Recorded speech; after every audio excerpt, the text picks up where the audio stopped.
What's going on, guys? Welcome to the Essential Scares Podcast, the only show that dares to ask the question, is it essential? I am your host, Corbin, and with me today, as always, is Bobby.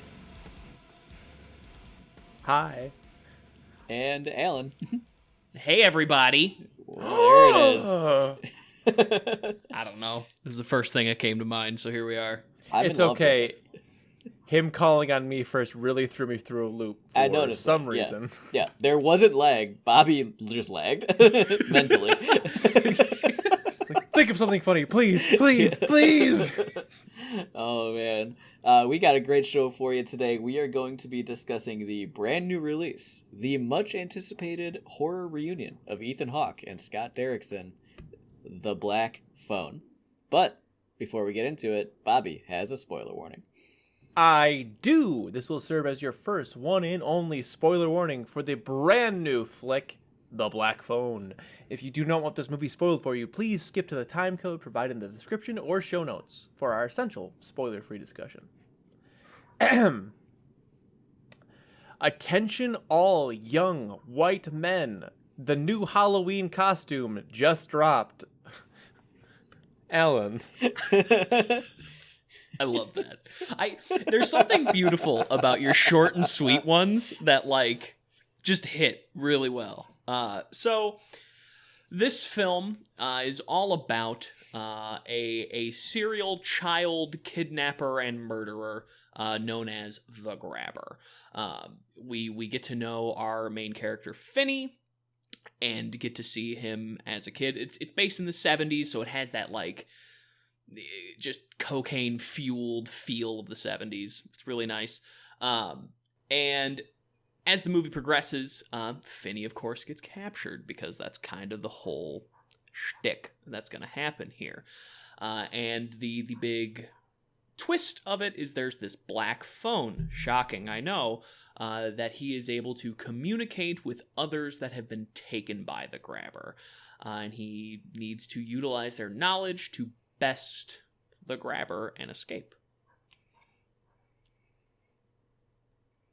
This movie creeped me out. Okay. In an interesting way. Not necessarily. I mean, so I guess for everybody, we all saw this movie together. We were sitting right next to each other. It was great. True. These two felt me jump 3 times because I'm a little bitch baby. But that's not necessarily the... We have nerves of steel, and Alan is a sensitive man, and he deserves... This is correct. He deserves commendation for that. That's right. It's okay, we're the toxic ones. Alan's the good boy. I'm embracing my emotions and letting them show. These guys are just like, I can't move. I simply couldn't imagine doing that, yeah. Exactly. But, like, there's, like, a really elongated child abuse scene in this film, and if there's anything that kind of, like, really struck, like, an awkward kind of disturbing chord, that was it more than anything else in this film. Like... And I know you kind of look at it, and it's like, you look at it through the eyes of the 70s, and I don't know that anyone would... I think we look at it now and go, that is clearly someone abusing a child, because the dad is literally beating his daughter with a belt. But it just... That scene goes on and on and on, and just... Because this dad character, that guy has just one hell of a... up and down throughout this film. Mm-hmm. Like, it's just, I don't know, I wouldn't say he redeemed himself by any means, but, like, they try to write that into it, but I don't know, that anytime he was on the screen, that's when I felt more disturbed, more so than even being around the Grabber. I don't know what that says about me, but it just kind of always, I felt more on edge with the dad than the Grabber. I think that the movie actually does a better job of making the dad, like, a source of fear, a source of, like, being nervous than they even do with the Grabber, because, like, the dad, they make the dad a much more, like, real thing, right? He's mentioned a lot, like, you see his the things that he does, you know, you hear about it several times, like, even when he's not doing something bad, he's clearly under the effects. He's a drunk, right? Oh, very clearly. You know, even at the end of the movie, when he's redeemed, I guess, if you even want to say that, I don't think that anything has changed at all besides him, you know, he has one tiny little moment, but, like, you I kind wouldn't even of call that a thing. Yeah, like Yeah. him asking for forgiveness is not No. necessarily redemption. I think that you know that they've set this dad up to be a villain in these kids' lives, like going forward. Like that 2 weeks later, he's going to be hitting them again. Like he doesn't actually changed, right? And I think that that's both a win for the movie by like really like setting that in, and I think that what the movie does a lot actually is make like the real life, like the normal life parts of the movie are scarier, I think, than the kidnapping, which is kind of an interesting tone that they decided to set. It's could even very say that. Stephen King-esque. It is, yeah. for being Joe Hill, right? Yeah. Stephen King, like this movie is based off a short story written by Stephen King's son, Joe Hill. Yep. And I think that there is a bit of like the real horror is other people. Real horror is society, I think, is something that is sometimes a theme in Stephen King books, right? Even in Stephen King movies, right? Carrie, Salem's Lot, It, right? Like the real scary bits is not Pennywise the dancing clown. It's what Derry under the influence of Pennywise does. It's for sure. People, and I actually think that the way that the grabbers is treated as being like just like a normal person, I think that almost, because the rest of the real life stuff is put in such a scary light, I think it sort of minimizes the grabber even more, because he's not a supernatural entity at all in any way, and I think there's an opportunity there to like even continue pushing that like daily horror theme, because like that kind of thing is real, and I think it's not emphasized. Well, and I even think like that's what this movie does really, really well, is it humanizes everybody. Like the grabber, even though like he's humanized in the way that like a serial killer can be humanized, right? Like the grabber is this giant dork who wants to rape and murder children because he's a sick fuck. And but he targets children because that's who he thinks he can take advantage of. And even till the very end, when he loses because he's actually a pathetic little piss baby who deserves everything that's coming to him. But like the entire time, they built him up to be like, you're just this insufferable asshole. That's just who you are. You're this insufferable piece of shit. And like you think that you're clever and you're funny and that you're going to convince people and that you're going to get Finney to do what you want, and then you're going to be able to kill him and it's going to be fine. But like nobody's buying it, and this 13-year-old boy sees through your bullshit, and so does everybody else. Like there's a humanization there that you get a lot when people do true crime correctly. You know what I mean? When it's like, I'm not here to glorify you, the serial killer. I'm here to talk about how much of an idiot asshole you were. Because, like, then in the end, you get justice. And they do that with all these characters. Like Finney and his sister... Gwen. Whose name? Gwen. Like, they are like, these really interesting, like... They're kind of victim-esque, but they're also survivors, and I think that's it. Like it plays into why Finney is so ready to take this challenge on, and the dad being so. There's the parallels between the father and the grabber that kind of play into like this punishment for being a bad boy or being a bad girl. To like What's the question? When we see the grabber. Because like he basically intentionally gives Finney a chance to escape to then go play Naughty Boy. Is he's sitting there with his shirt off? Does he have his belt in his hand? Yeah, Am I remembering that right? Yeah, he's gonna beat him with the belt. Okay, yeah, I thought so. So just like you're saying, the parallels with the dad. Yeah, Did you guys catch it? Because it took me until the very end, like because like you knew Max was spoiler, or part of this is that not spoiler, but like part of this is like the grabber's brother is in the house with him and like totally oblivious. Did you recognize early on that was the thing, that like there was somebody upstairs that was like with them the entire time? I thought it was pretty obvious when like the first time. Yes, Finney I agree with asks that. for food, that there's like somebody else upstairs. Like yeah, that I didn't get, but that that is like I didn't get it until like. I was like, there was another time where the second time I was like, this is all fucked. I can't do this right now. I was like, oh, because that was after Max got introduced, which I will say, this comes off of a short story, and me and Corbin were speaking before the podcast, so we both read the short story. It's much more obvious in the short story, like right off the top, that like there's something like it's the same wording, but like I think it's a little bit more confused because there's that extra line of like this face, right, which is a great moment in the movie. It's like a really cool moment, but I think it reduces some plot point of being like that you get a little bit confused of who the fuck this Max guy is, like. Although it is fun that he's like trying to figure out where the grab liked is. Max in the movie. Yeah. I actually wish that we had more of his little like side plot.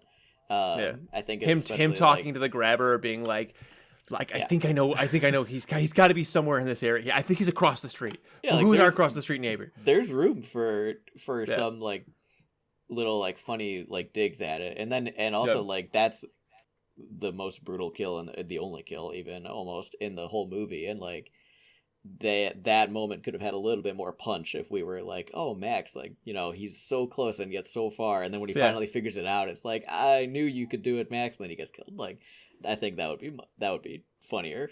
It would have hit. Yeah, I think it would have hit. I remember my third jump. Okay. Oh, is it when Max gets his head kicked in? Okay. It was when Gwen is riding her bike and the 4 or 5 dead kids show up. That makes sense. Yeah. That was the final jump that I had. Cuz I get scared. I'm sorry. It's okay to get scared. They're trying to make you scared. They I didn't succeeded. think this movie was scary, but well, I don't think this movie was necessarily scary, but it made me jump because I don't know, it just did. Like I really the one that I should not have jumped is there's a scene where you hear this dripping. Like Finney wakes up and there's just dripping. The upside down boy. Dripping. And there's an upside down boy who's all like he's all torn up, dripping blood on the floor. It's so obvious that the camera's gonna turn and the kid's gonna be dead in some capacity. Yeah. It's not even a quick pan. It is a slow pan. it is the most layup. Exactly. But like I don't know. I guess like it's one of these. Just like. On the one hand, I mean, I have to give the movie credit because, like, in no way should I have jumped there, but I absolutely did. Yeah. Effective, at the very least. I would say that the fact that this movie is paranormal in nature, the realism of this movie is what makes it creepy. Because this movie, despite all the paranormal parts of it, still feels fairly realistic. Like it's that like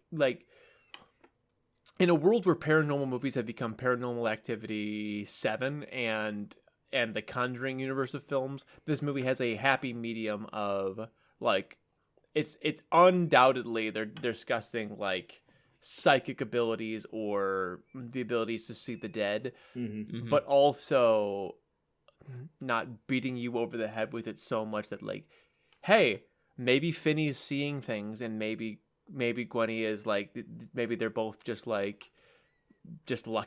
right? Like, or maybe there's, but like, yeah, no, I don't know. I agree, and like we talked about it a little bit right after we saw the movie. I thought that maybe this movie had a little bit too much paranormal or like too many angles, and I think that while I agree with my statement at the time that I don't know that Gwen's level of paranormal like activity is necessary or even adds that much to the movie, I do think that all of the paranormal stuff that happens with Finney is really, really well done because he's in a very real life scenario, and like the ghost talking to him through the black phone is something that's just totally taken for granted, and I really like that.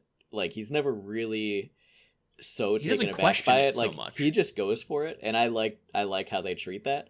And I do think though that there is a huge missed opportunity there with like exploring more of how the grabber felt about the phone, because there's like one or two like throwaway lines that he makes about the phone, and it's clear that the grabber can hear the phone and that he has spoken on the phone before and that something happened to him when he was a child and he used the phone to talk to somebody else. And like there's a lot there that's like implied or mentioned in throwaway, and I think I would have liked to see a little bit more there.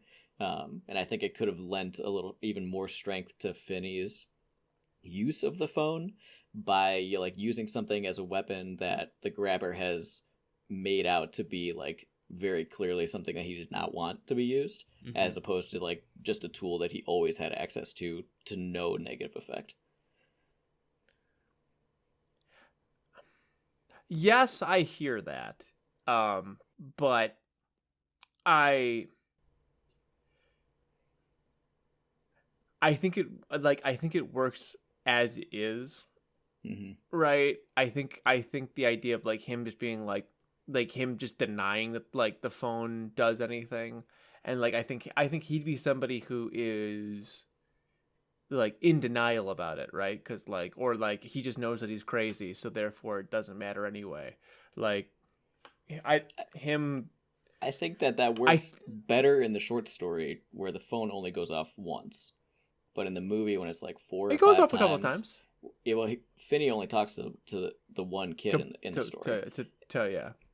But in the movie, Bobby like Yamada? Yeah, Bobby. So like in the movie, like that exact Or sequence Billy happens a couple of times where he talks to somebody, he gets advice, he tries something, he talks to somebody, gets advice, tries something, and like I think that there's a could have been a sense of escalation where like the grabber is like really noticing that he's getting advice from the more and phone more like Yeah. paranoid about it. Yeah, like I think that there is a missed opportunity there to heighten the grabber's evil. And I see the thing that I kind of the line of like, because I want to say it's one of the I think it's the first kid he speaks to says the grabber can hear the phone too. So like we know pretty early on that he hears the phone, and something I kind of wish we would have gotten is like, what does that even actually mean? Like when he says he can hear the phone, so is that saying anytime it rings he can hear the phone? Is it saying he can hear these kids too while Finney is speaking to them? Like it's really ambiguous, and that's in its own way kind of a pro, I would say. It's kind of, but at the same time I wish there would have been something else, because it feels like you've got this really cool idea and you could do just a little bit more without going too far. And it's like they needed one more step with it, and I think it would have been like right where it needed to be. So I think if I had to make a guess, right?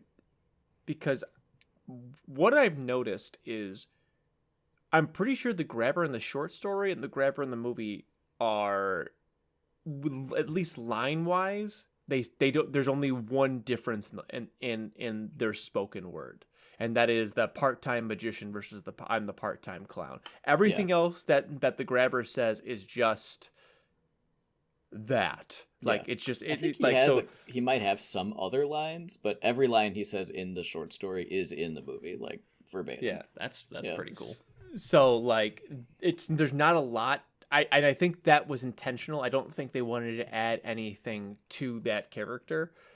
And so I think that's kind of why they didn't go that route with it. And like I get that, but like they're already adding a whole element to his character with like the naughty boy game and the mask, and like there are these other things that they're adding anyway. I feel like they could have just went like that half step further and like really went for it. Yeah, yes, but I don't know. I think there is something kind of cool about like at least what he says was on the page, and we don't want to change that. I think there's a level of authenticity to that, because like in that but then the question becomes is how do we fill around that? And I think sometimes necessarily you're going to run into that stuff, right? Because even if I'm correct, then even in the beginning he says like, do you hear that phone ringing? Do you hear that phone ringing? And then he goes, oh wait, it's the phone upstairs. Of course it's the phone upstairs. Ha ha ha. And then it goes upstairs, right? Like, I'll get you a soda, but I gotta check this out. Whatever. Like, there's that, which like is a little bit different, right? That Mhm. that kind of even implies that, oh, he is worried about the phone. So like I don't necessarily disagree, but I do think that like it was a choice that they made, Yeah. knowing that this might be an issue, instead of like it was a flaw.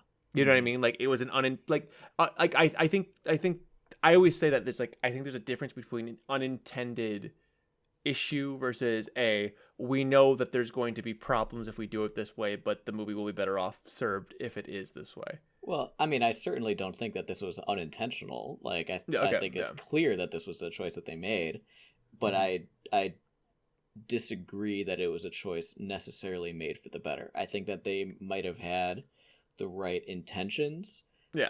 but that, you know, they clearly, you know, this short story is very short. I listened to it on Audible. It was like 25 minutes long, right? And It's a 30-page short story. yeah.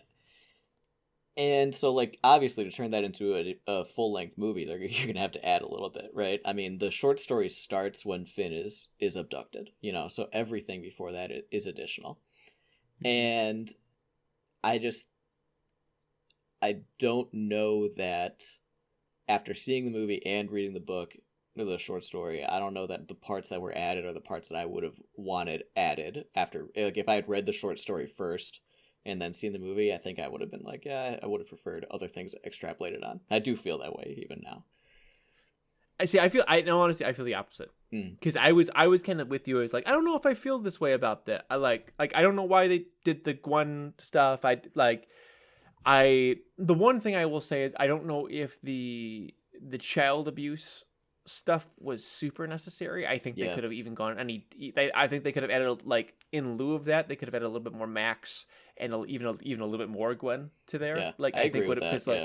like because I I actually expected that to be a focal point of the story, of the short story yeah. after like seeing the movie, and it just totally is not Yeah. there at all. No, well, it's like it's like a full 2 pages of a 30-page thing is him just like having a vision, seeing Gwen do it, and then the black phone tells him, "Oh, you actually saw that. She found, like, her psychic powers found the black balloons. Like she's going to find. She's like, if you Yeah, but that's didn't. not just abuse. I think we were talking about child abuse. Oh, the child abuse. Yeah, I think. yeah. Oh There's yeah. none of Sorry. that in the. Yeah, that's Yeah. what I No. meant. No. Like, No. there's No. no In child fact, abuse and in the yeah, short story at all. The in the parents short are story, both in great, fact, and they're both alive. yeah.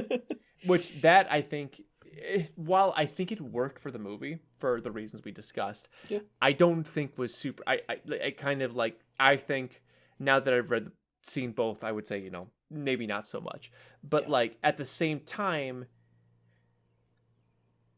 I like the bits that were the real big. I like the Gwenny bits. I like the Gwen bits. They were focused, and part of it I think has to do with the actress. I think I think she's very well acted. I think that those scenes are really well done too. Yeah. Like the Super 8 stuff, and like the grainy footage, and like her trying to figure it out. Her being like, and there is an element of true criminess to it, where like. Local detectives would hire psychics and stuff like that, which again scratches that itch for me a little bit. Mm-hmm. Like I liked all of that a lot. So yeah, and I think that is a natural extrapolation from the short story, as well as I think the additional like other victims talking to him, like because they mention other victims even in the like. So I think both of those are like, those were the right calls more than anything else. And so therefore you kind of naturally have to kind of show the other side of the grabber doing what was the grabber's game, because like you didn't really see that in the short story, so you kind of had to see like a little bit farther on of what the grabber is doing. And I would have liked to see more of that. I think I would have liked to see the grabber interact directly with other victims besides like a tiny little wasp spray. I mean, I think that they could have pushed. I think they could have pushed the envelope a little bit more. But counter to that, right? Like the shots where they show him abducting the other victims and then them just blacking out of existence completely and just being gone forever is like, there's some powerful like visual metaphor there. I feel like it lands a little bit less when you already have spent half the movie with the main character locked up. So you kind of already know, you have some idea of like what happened. Like I don't agree with you. I don't know. The fade to black just has such a good like despair, because even though you know that these kids are long dead at this point, because I mean Finney's been talking to 2 or 3 of them, it's just, I think that transition to just pure darkness it's not something that you necessarily see like as hard cuts in films in that way, like the just everything is black and then we come back to something different. Like I think that just really worked for me really, really well, to just be like, these kids don't exist anymore. They're dead. They're gone. You're never going to find them. And you're never going to know what actually happened to them. Exactly. And I think there's something to that, because it's real, right? Sometimes serial killers, they just kill themselves before they tell you what, like, who their victims were, how many victims they had, and etc. Like, and there might be bodies, but like you'll never know what really happened. And Finney can't know because Finney survived. So like Finney didn't get to the point of like, he might have heard like, yeah, he typically used a knife, but like who knows what really happened, how long it took, like all that stuff. Like there's a real fear and a real tragedy behind those scenes. Like those scenes stuck with me like till today. Like I'm thinking about like just even what was the kid's name, like the Finney's friend, the tough kid, his like best friend, like his good friend is one of the victims, and like just him turning a corner walking home from school, and it just fades to black as you can see the black van in the background, and that just gives that like that's fucking terrifying, and like a really like just like nobody will ever know what happened to this kid. Like that's so scary. Like, so we briefly talked about acting with like Gwen and Finney, but when we've talked about him a bit, but we've got to talk about Ethan Hawke's performance as the Grabber himself. Like, menacing, but I think for me what does it, and mostly because you can't see his face, is the voice that this man used to personify this serial killer is haunting. It's not too terribly aggressive. It's very playful. Like, you get the feeling like he's just here having fun with Finney. Like, this is just something he enjoys doing. He's having a blast just trying to, tempt him into coming up the stairs while they're unlocked. His voice and just mannerisms as the Grabber, I think, are one of the biggest highlights of the entire film for me. Like, it's just, he just knocked it out of the park. Yeah, I agree. Ethan Hawke is a fantastic actor, and I'll say it differently. The absolute, like, he's wearing a mask that is like a scary looking devil mask, but the entire time he just seems like this giant bumbling doofus. Like he's just like, this is all fucked. I can't get it. I don't know why this isn't going the way it typically goes. I want to do this. I want to kill you, and I want to like revel in that and all, like, but I can't even do that right now. And it's like there is a certain level of just like you're watching this movie, and like I think what he does such a good job is you feel what Phineas feels like. Shut the fuck up. Fuck you. I'm in this basement because of you. Eat my dick. Die, burn, like, die slow. And like, you're just sitting there, that like, he's so despicable, but not in like the I'm the devil kind of way. Just like the I just want to murder this little boy. Like, and I think that is, he just does it so well. Like, they're like, I agree completely. Yeah. He does a lot with a little, I'll say. Yes.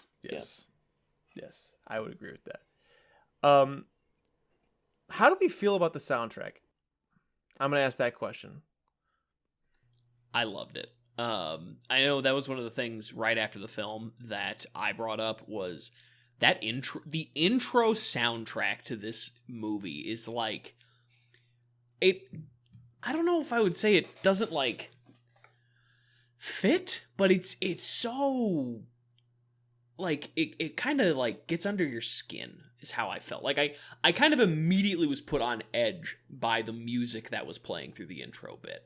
And then throughout it just has very kind of somber music, I think would be the best word to describe it for me. But that intro sequence is some of the best, like, setting up a horror movie for me. Like, it made me squirm. And that's exactly what I want here. Like, it nails exactly what it understood the assignment and really, like, made me feel gross. I liked it a lot. I honestly can't really remember the soundtrack at all, except for a few parts in like the back 25% of the movie where the soundtrack is like very upbeat, and it feels like the movie is toying with another mood, and it doesn't quite go there. And I think that is kind of like it kind of put me in a strange like headspace, because I was a little bit confused about like what vibe the movie was trying to pursue. The rest of the movie, I'm sure the soundtrack was pretty good because I don't remember it, and that's typically a sign of it being at least average. So I will say the same thing. I can't really quite put a finger on a particular moment from the soundtrack, but I will say that I don't think there was a moment in the soundtrack where it really took away. Like, even the bits, like, now that I'm thinking about what Corbin mentioned, where the upbeat thing, I think there is a certain level of, like, it's trying to fuck with you. Mm-hmm. Like, and I think that there is a, like, where it's like, why is this so upbeat now all of a sudden? Like there's, like, a weird happiness to some of the, like, what's happening here? And I think that is, there's a lot of, there's some interest in that. I can't say anything bad about it but all I can say is sometimes the best soundtracks are the ones that they're so good they just add to the way you're feeling, and I would say that this movie captures feeling very, very well, and I have to say the soundtrack is part of that. Like, I got the same kind of visceral anger. I mentioned it before, like when the grabber showed up, like he was scary and intimidating, but he was also just frustrating. Like, that was part of it, was like when he was down in the basement, you were just mad at him. When he was upstairs, there were moments where it was like, you can't just be mad at him because he is dangerous. Like, he's annoying and frustrating, but like he could kill Finney at any moment, and that's actually really scary. But like, for the most part, he's just like this whiny little brat, and like I think the soundtrack really pushes that. Like the way that it captures silence when the grabber's like, ho hum, I might just let you go, like, because I'm not feeling this. Like, I don't know. I think it worked, is what I should say. I think that is the, if I'm gonna say anything about this movie as a whole, I think it works. Mm-hmm. Right? It might not always be the like, it might not always excel, but it always seems to work.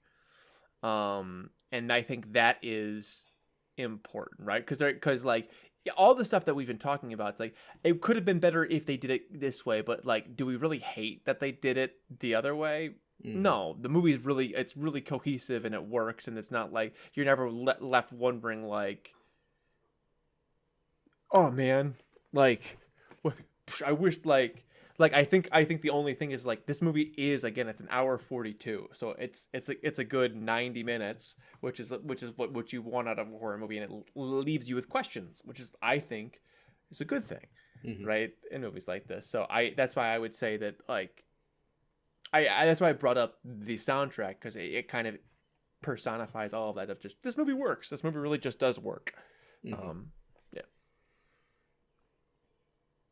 Are we ready to rate this bad boy, boys?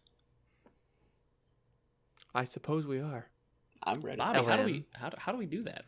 Oh, that is a fantastic question. So we rate these movies 0 to 5, half points allowed, right? So again, let's say you give it a solid 2.5, the worst score Bobby can give.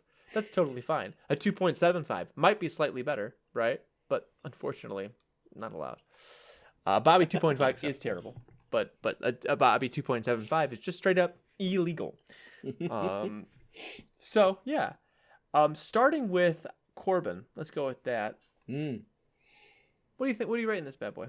All right, so I think that, you know, Bobby, I think you kind of said it best actually in your the tail end of your last comments there, which is that the movie does work. It is very cohesive, but that it also is never really excels at anything in particular. I think that this movie in a lot of ways stands up technically. It's well directed, well shot, very well acted, and these things all kind of come together on top of a pretty, you know, slightly above average script, I would say. You know, punchy writing is all done pretty well. There definitely were a lot of elements that I personally didn't care for. It's hard to say that they are bad, because I don't think that they actually made the movie, you know, bad. It's very watchable. I would say it's an above average normie horror flick. I would give this a 3.5.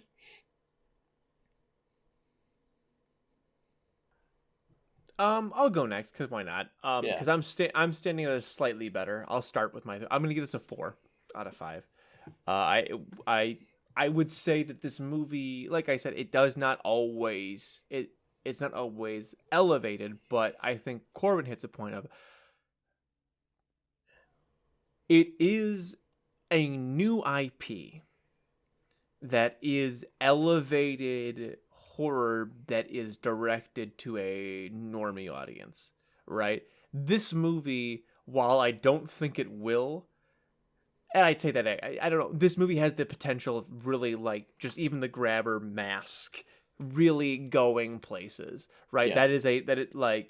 And I think this movie appeals to, like, it's got the Stranger Things with a younger cast. It's got Joe Hill, so it's got a certain Stephen King feel to it. That is, Joe Hill is admittedly a different writer than his father, but like this is an earlier work of his, so it's very much him basically taking off from his father's footsteps, which is totally fine. There's nothing wrong with that at all.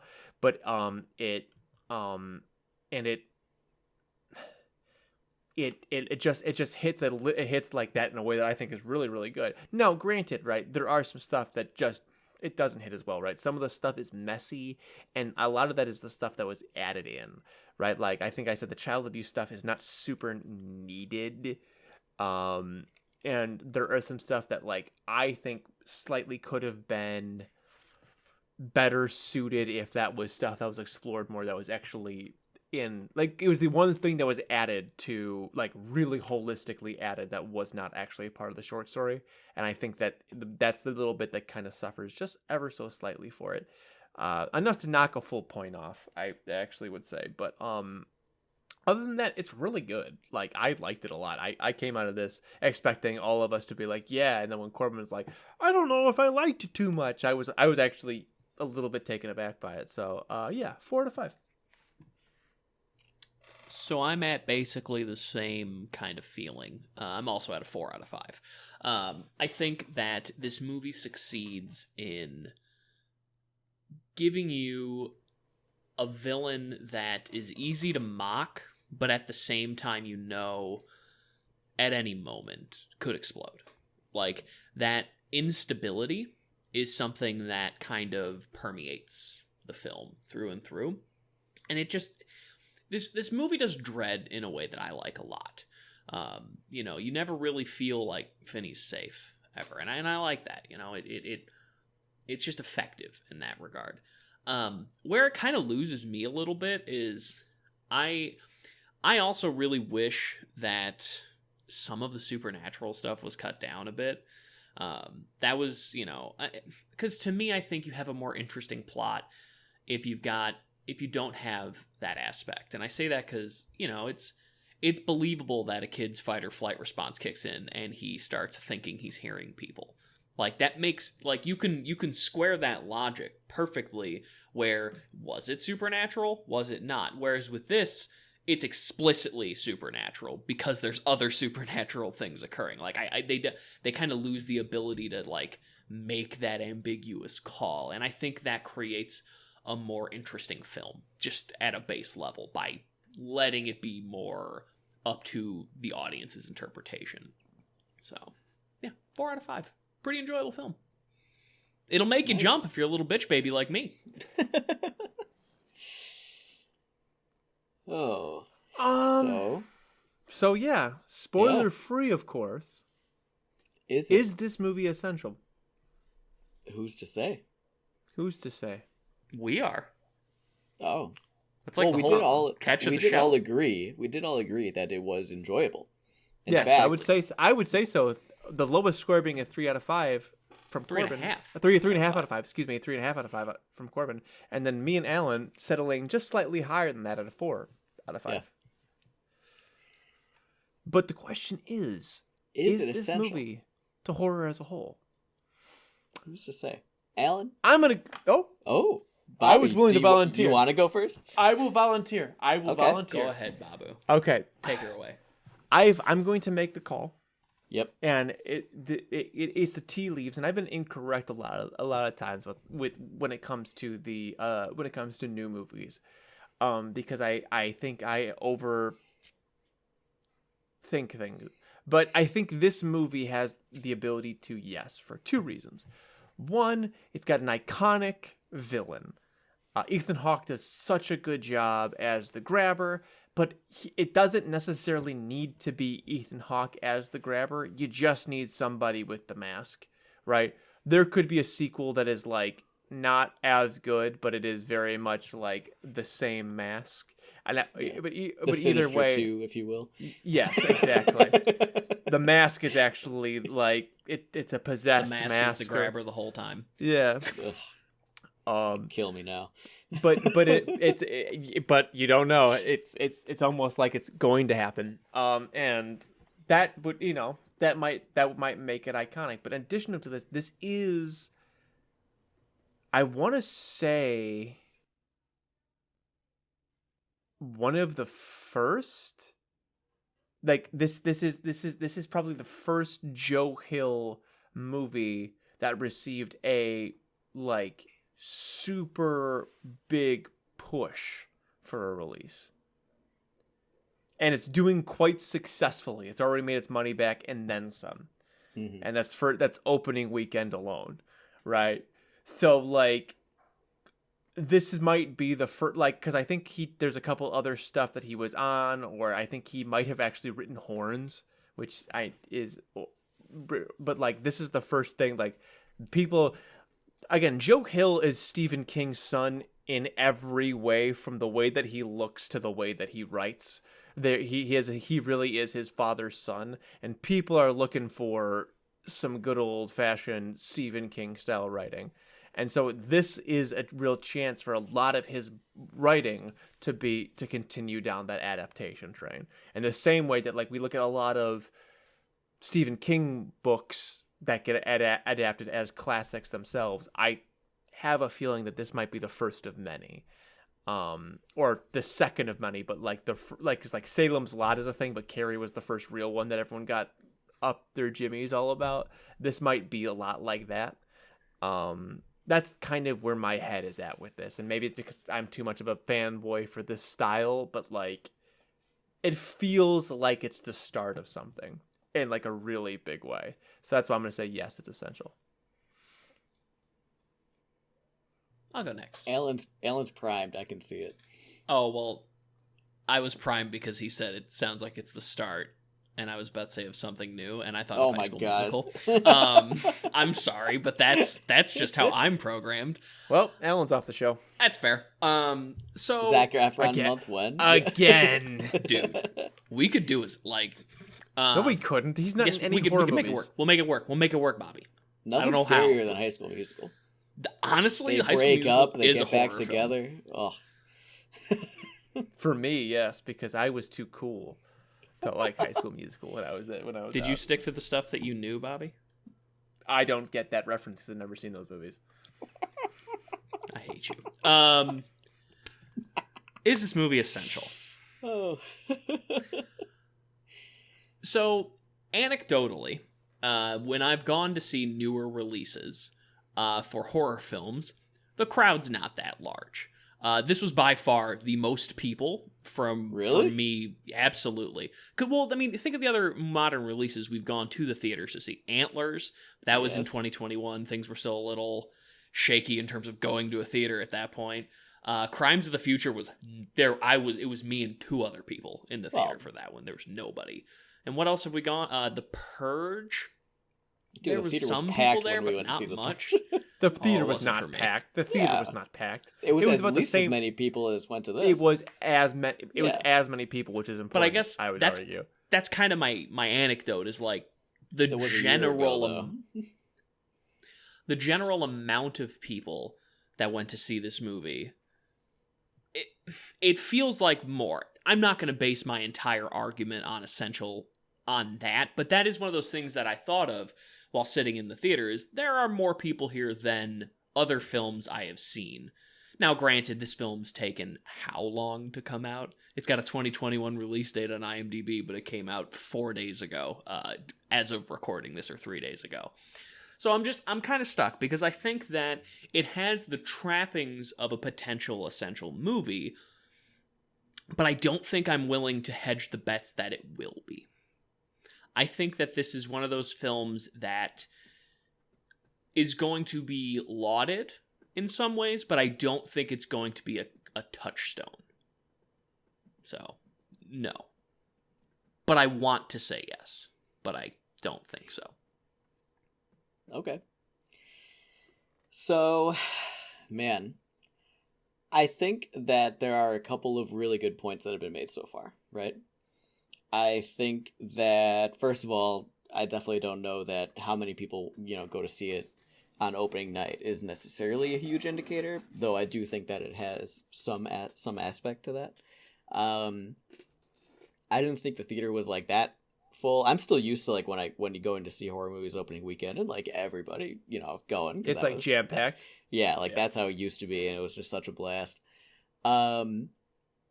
And I do think that we're coming back to that now that people are going back to the theater, and I think that this movie might have been the first like big one for that to happen. I agree with a lot of what Bobby said. I don't know that I agree with the specific aspects about it being the first big Joe Hill adaptation. I think that might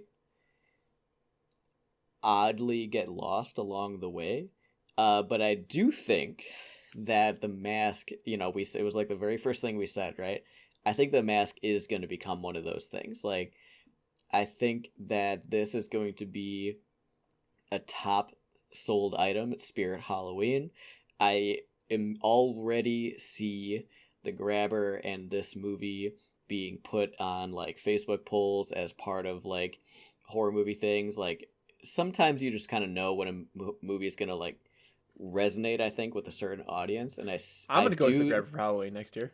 See, I do kind of see this movie like joining the ranks of modern horror movies that people toss in there with like the modern Pennywise and Hereditary is like movies that people that like just normies post into horror Facebook groups, stuff like that. I hate using that term, but I use it all the time. What, normie? Yeah. But like, what I mean, like when I say that, but. Yeah. Do I think that this movie is good enough to be essential? Honestly, no. But do I think that it will be anyway? Yes.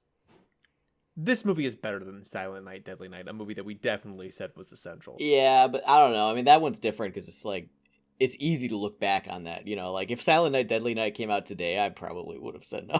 But we have 40 years of history to draw on. But that's the thing. It can't just be good, because we've said good movies have not been, because they'll be forgotten. Yeah. This movie, it ticks marketing boxes. It ticks like there's horror movie legacy behind the writing. Yeah. Like there's just a lot here that this movie not being essential will be surprising. Yeah, because I think that just at the core of it, Ethan Hawke as the grabber is going to be remembered. Yes. And that's going to keep this movie in people's minds. Like anybody that chooses to go to see this movie in the theater is going to remember him in this role. And that's going to be one of those things that people call upon. Yeah. Speaking of Sinister 2, where can we find Never you? seen it. What are your guys' handles? You can find me anywhere at Corbangarang. I have not been watching Sinister 2 lately. A, by all accounts, terrible sequel to a wonderful first movie. The second one? Well, compared to the first one, though, I mean... Yes. Sinister? Are we about to learn that Alan's never seen Sinister? It sounds like we're about to learn that. Yeah. I haven't been up to too much. I have been, Warhammer, Lego, playing Destiny, normal stuff. This past weekend, we were all down in Indiana celebrating our quarterly whiskey night, visiting Alan in the Void for the first time in a minute since COVID, I think. Your state sucks. Yeah, at least, at the very least. And it was Bobby's first time. That's true. It was a great time. I'd do it again. I'd consider it. Yeah. Alan, have you seen Sinister or no?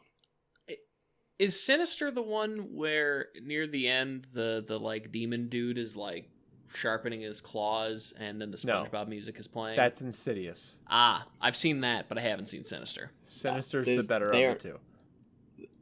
What do you say? Insidious is better? Sinister is definitely better. Yeah, okay.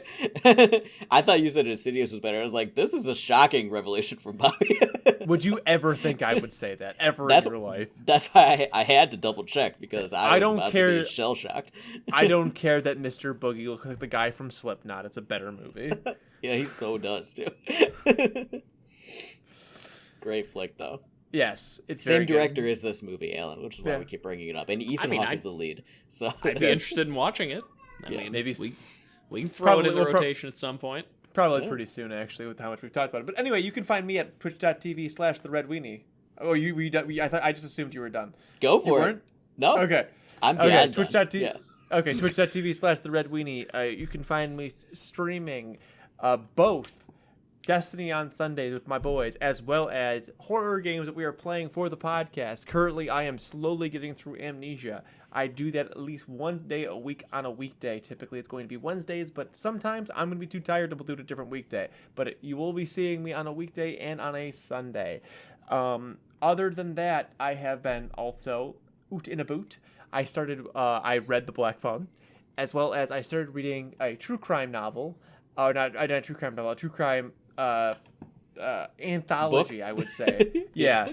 The last book on the left. I talked about the last podcast on the left. They're where I get my true crime fix. They are one of the biggest podcasts. I'm pretty sure the biggest true crime podcast in all of podcasts. So they do not need our help. In fact, we could definitely use theirs. But still, if you like true crime, feel free to give them a listen. Other than that, the typical stuff. So yeah. Come hang out on Twitch on the nights I'm on. If you follow me now, you'll get notifications when I go live. So maybe do that. Be cool. Yeah. You can find me at A Seal Punter just about anywhere. As we said, they came down to the Void. We had a grand old time. I made a smoked pork butt. So first time ever trying to do any sort of smoked meat. Turned out pretty good. The beans were easily the highlight of the food because they were phenomenal. I'll say it. I love the pork. It's delicious. Those beans, real good. It was a fun time. I was the embodiment of SpongeBob getting into the salty spittoon and immediately falling on his face once the party got started. I'll let you do with that what your imagination will if you want to fill in the gaps there. I was a walking corpse yesterday and didn't get out of bed till 1:45. So it was a fun day. I'll say that much. But other than that, I haven't been doing a whole lot. Still trying to play through Death Stranding. Very interesting game. It's a game that I just think about when I'm not playing it. Like in really weird ways. Like it's kind of one of those where it just like kind of sits in the back of your head around just kind of hanging out. I also need to start playing Amnesia: The Dark Descent, and I'm hopefully going to do that maybe tonight at some point, and jump in and probably be terrified, because if a movie with as obvious jump scares as Black Phone can get me to jump, I can only imagine what like the renaissance of horror gaming is going to do to me. So dude, here we are. This movie got you can actually, if you even want to watch the VOD, I got quite a few times. I will. Oh, it's gonna be bad. Oh, man, it's Corbin, very fun though. Where can we find the podcast? It's a great question. You can find the podcast just about anywhere at Essential Scares. We're active on Twitter, Instagram, and Facebook, and we would love to connect. In the bio for all of our socials is the link to our Discord, where we talk every single day about movies, music, games, and horror, of course. Check that out. Hit us up. Let's chat. But that's it for this week's episode. Next week, we're starting up our new theme, and we will be celebrating the release of Jordan Peele's new film, Nope, by working through his career up to this point, horror career specifically. So we will be watching his other two movies. You're telling me no Keanu?